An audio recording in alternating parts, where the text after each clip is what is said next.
I think that's the main thing that we as human beings who do this type of negative talk or, imposter syndrome type of behavior really need to focus on the most is the way that we treat ourselves and the way that we cope with when we're thinking this way, and how fast we come back from it.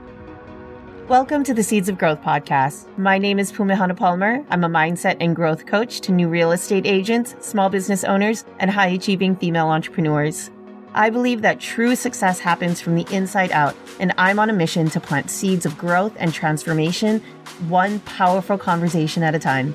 Each week, I'll bring you a solo episode, interview, or coaching experience with business owners just like you to help you shift your perspective, elevate your beliefs, and build a business that inspires you. Now let's dive into today's episode. What's up, friends? Welcome to part 2 of my conversation with Juliet Lalouel on imposter syndrome. Now, if you haven't listened to part 1, I highly encourage you to go back and listen to that conversation. It is jam-packed with so many nuggets and truth bombs, and we just get really authentic and real about our experience as entrepreneurs. And in this part, in part 2, we are going to dive a little bit deeper in some tactical ways and action items that you can do to really move through it. I hope this episode serves you. Be sure to connect with the both of us on Instagram. You can find me at Pumehana Palmer, and Juliet will be at Juliet Lalouel and at Heavy Realty. With that, I hope you enjoy part 2 of our conversation. Whenever I think about meditation and thoughts like that come in, that you bring in then to your daily practice when you're out and about in the field, whatever the field is, right? I always imagine in meditation, when I'm doing guided meditation, because I have ADD and I can't meditate on my own, so guided. But you're sitting and you're looking at a river, right? And you're looking at things go down the river. You're observing them, you're watching them go, but then they go away, right? And it's just part of that process of just like observing it, looking at it, and then letting it pass. Because I think that's how we as human beings kind of cope with any of these things, because it's impossible to stop this type of talk in some way or form about whatever it is, right? Some type of negativity about yourself or about others. I mean, negative things are going to come through your brain because that's just how we're wired. We're human beings. You're human Something's beings. going to come up, Yep. right? Like maybe there's a, really brutal level on how people might be talking to themselves or whatever, or there's certainly ways that I know you and I do that are probably very unhealthy. What matters is understanding that they might never completely go away, but how do we cope with them? And just getting really good at the coping mechanisms, because that also falls in line with, say, childhood traumas or whatever things that are going to come up. How do you cope with those things? Because some of these reactionary things are never going to go away. So how do we quickly come out of it and transform and do exactly kind of what you did, which is stop and reconfigure and recalibrate and see, is that real? Does that belong here? No, it doesn't. It's just something I think about and say, it's just this old thing that comes through, but not dismiss it, acknowledge it, and then break it down. And then it's digestible. And then you're able to kind of move forward with what's really there, right? Not instead of just like chewing on that negative thing or the way that you're talking about yourself and just festering on that. Yeah. I think that's the main thing that we as human beings who do this type of negative talk or, imposter syndrome type of behavior really need to focus on the most is the way that we treat ourselves and the way that we cope with when we're thinking this way, and how fast we come back from it. 1,000%. Yes. So on that note of coping, what are some of the coping mechanisms that you employ in order to, one, move through it, and two, when you have the time to, because sometimes we don't have the time to really sit with it. I mean, sure, we'll make time for it, but what's the immediate action, and then like what kinds of things you do? So immediate action, because I've been, now in practice of trying to make sure I don't go down these pathways, even though definitely happens nearly every day, is do that self-awareness check kind of right away. Like questioning everything's always good, and questioning any type of thought like that. Is this real? Am I being rational? Where's this thought coming from? And getting that question out to answer that negative statement as fast as possible. So being aware when those things are coming through, that's the flag. Mm-hmm. That's the first flag. It used to not be, it used to be like way down the line when I was preparing myself in this whole thing, right? But now it's become something I practice a lot more out of necessity almost. Right. I get a flag raised in my mind when I'm like talking badly about myself to myself and I question it. Is this real? Am I being realistic? The answer is usually no. Or if it's deserved, why? And I break that down and try to learn from that then. But usually it's no, I'm being ridiculous in some way. And, when you ask about like, how have I either learned that or, what are ways that longer form ways that I've been dealing with this type of thing? For sure, therapy. Yes. Having a therapist and speaking to one, has been always so essential for me. I think it's essential for everybody. I think that, there should be no stigma around speaking to a therapist whatsoever. Because we can't all talk to our friends, and nor do we want to. You shouldn't confide in people about some of your personal stuff at all. It should be led to a professional to help you break those things down. Yes. Who's trained in, you don't want everybody to know all of your stuff. Yeah. Like, we're not all perfect. That's my opinion. So talking to a therapist for one, but then like also just talking to and trusting other people that are close to you. Specific people people that you trust and you trust their opinion. And, you might have a very limited circle. I think I have like 3 people that I trust that I could bring to like an irrational thought. Like, hey, this is what I'm thinking about myself. They'll be that voice to be like, no, you're being ridiculous. That's not it. And they'll lay out, the laundry list of, things that I've done well and try to, talk me up and, having like a cheerleader, having those good connections and a good little group doesn't have to be big, but having just enough people that you can rely on. But, the professional version of that and then the intimate version of that, I think are essential for, people like myself or like you that are going through these types of things. Yeah. I love that. It's so important. Yes, we are a species of community. And I think we also learned from the pandemic that, when we are confined to just our homes and the voices in our head without any type of, outlet, it doesn't always lead to the best place. I do want to speak to something because going back to the river that you had mentioned, that's lovely and beautiful. And I think that's so important. I know for me, my mind is like a highway with cars. Like I'm standing on the side of the road and there's like cars just zooming past and going 85 on the highway. And each of those cars is a thought. And I have the tendency to jump into every single car or, whatever car just goes past. And then I follow it down until I jump out, still going 85 miles an hour home. Exactly. And you jump to another car or whatnot. But for us to be able to, kind of pause or even follow that thought down the highway and realize like, oh, I'm in this car. Again, with the awareness and the separation, you can get out. You absolutely can get out. I think that's huge. And that really, really helps me. I know that I love and subscribe to this idea of change is when awareness meets reflection, meets action. And transformation is when it happens over and over and over again. First and foremost is that awareness. And like we talked about, just being able to notice that. And in the beginning, like we don't need to change right away, right? It's just, yep. Oh, that's something that I just said about, that's something shitty that I just said about myself. And again, the being able to notice that and recognize that almost like a friend, right? You're just like, oh, hey, you're back. No, thank you. Yeah.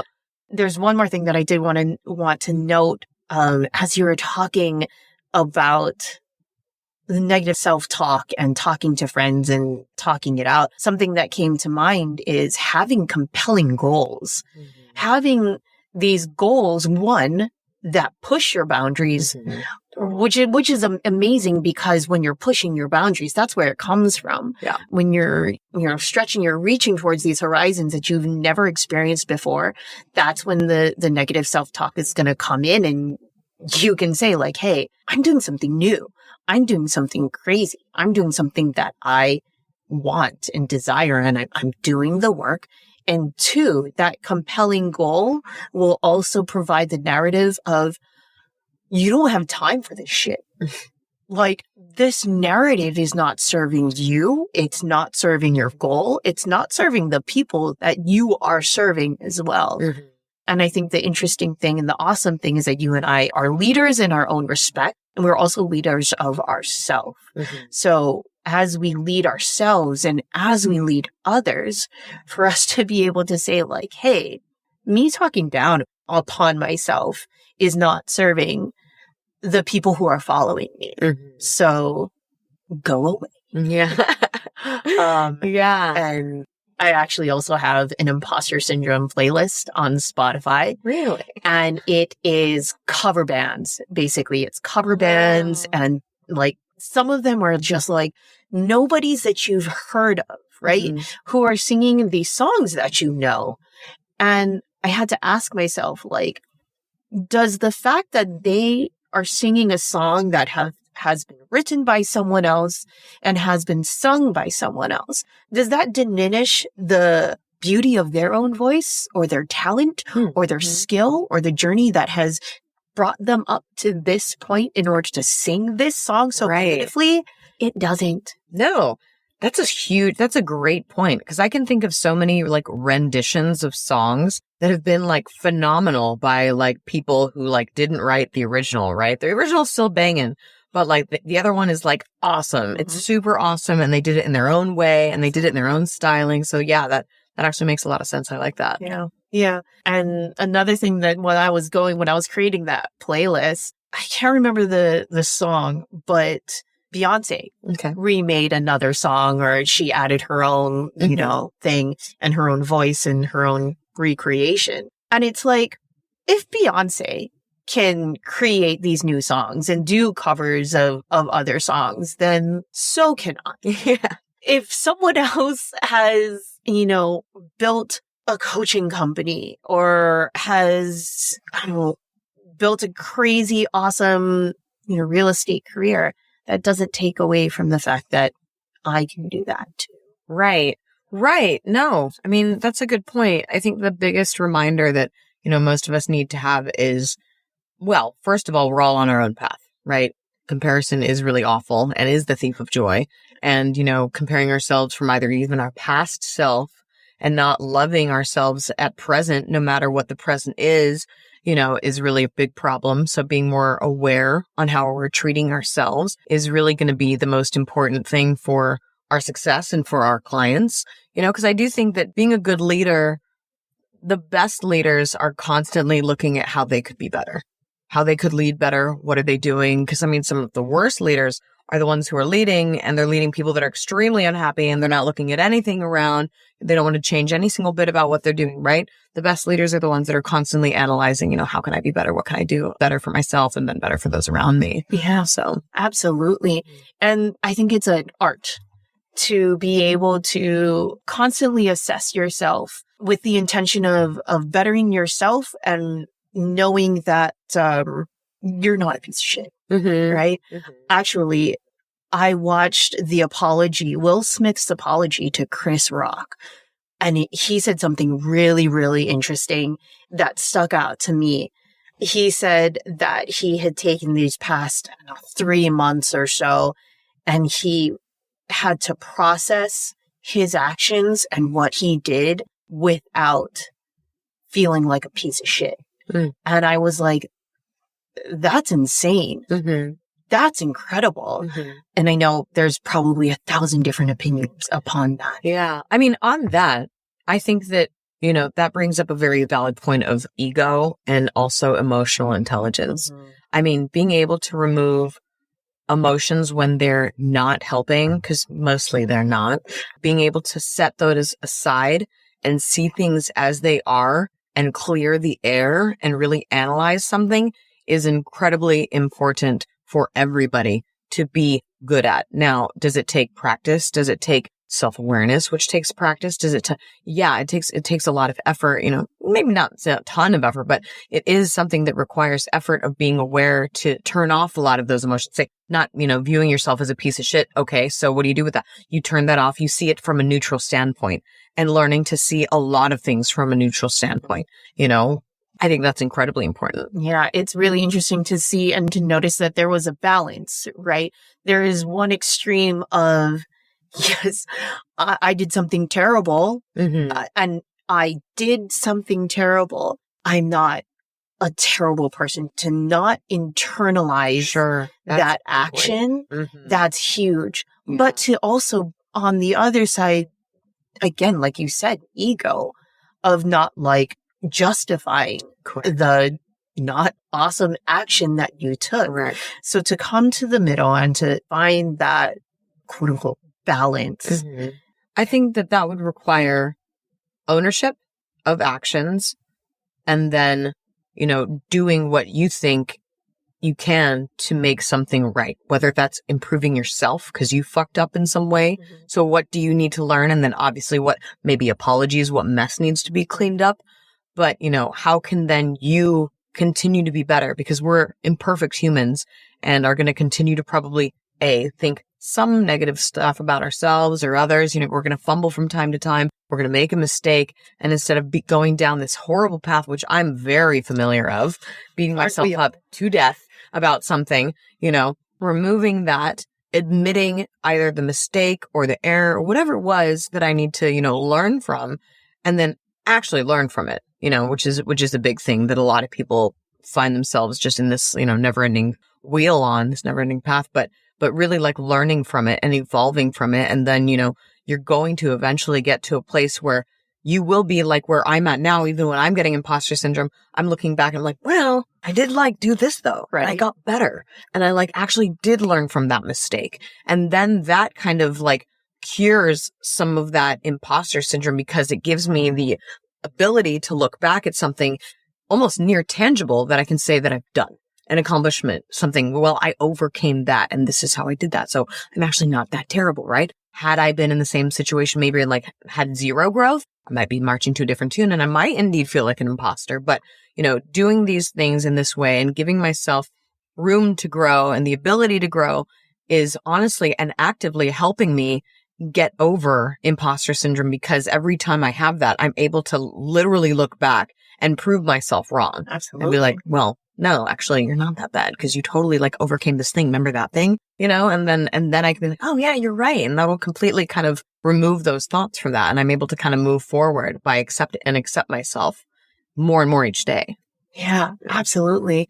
Immediately what came to mind as you were saying that was this idea. I can't remember where I heard it from, but it's this idea of a cookie jar in which throughout the year, you write little pieces of paper and you write down and almost document events in your life that you were a champion, basically. Okay. Your little cookies are I did this today. The accomplishments, that's the word.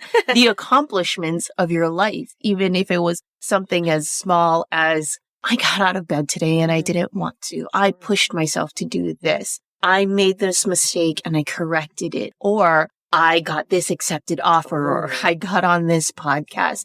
And we collect all of those tiny little things in a cookie jar, in whatever container that you feel. And when you feel the need, when you're feeling some type of way, you pick out these little cookies and you read it and you remind yourself that you're the shit, man. I'm the shit, because we all have those days, Yeah. And it's a muscle. It's a practice. Oh, this totally. is a practice that will never end. And the more that we grow, the more that we build this muscle, the more that we're going to be able to teach these tools of transformation, honestly, to the people that we lead. Yeah. It's a ripple effect, right? Totally. Thanks so much for listening. If this episode served you, please do me a small favor and head to your favorite podcast platform to rate and review the show. Your small act will play an exponential role in getting these powerful conversations out into the world. Be sure to connect with me on Instagram at @PumeHanaPalmer and DM me with your insight and takeaways. See you next time. Aloha.